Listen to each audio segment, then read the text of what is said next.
அரசு நிகழ்ச்சிகளில் பங்கேற்க வேலூருக்கு சென்றுள்ள துணை முதலமைச்சர் உதயநிதி ஸ்டாலின் வேலூர் புதிய பேருந்து நிலையத்திலிருந்து பாலாறு பாலத்தில் நடைபயிற்சியை மேற்கொண்டார். அவருடன் பொதுமக்கள் செல்ஃபி எடுத்து மகிழ்ந்தனர். முதலில் அந்த காட்சிகளை பார்க்கலாம்.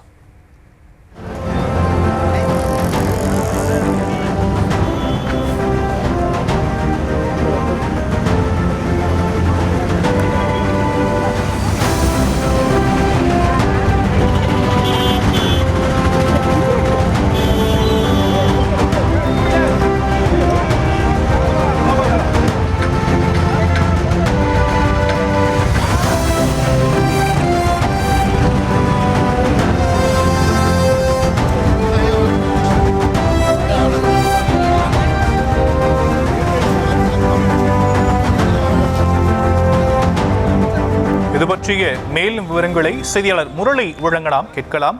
முரளி, விவரங்கள். ஷியாம், 2 நாள் சுற்றுப்பயணமாக வேலூருக்கு வருகை தந்த தமிழ்நாடு துணை முதலமைச்சர் உதயநிதி இன்று காலை 10:30 மணி அளவில் அந்த வேலூர் கோட்டை மைதானத்தில் நடைபெற உள்ள அரசு நலத்திட்ட உதவிகள் வழங்கும் விழாவில் கலந்து கொள்கிறார்.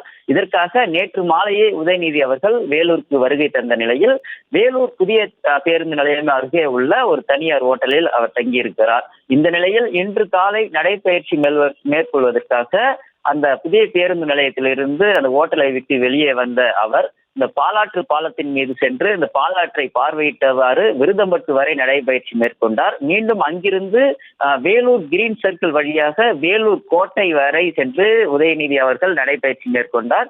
அப்போது அவ்வழியாக சென்ற பொதுமக்கள், தூய்மை பணியாளர்கள் துணை முதல்வர் உதயநிதியிடம் அந்த செல்ஃபி எடுத்து மகிழ்ந்தனர். தற்போதைய விவரங்களுக்கு நன்றி முரளி.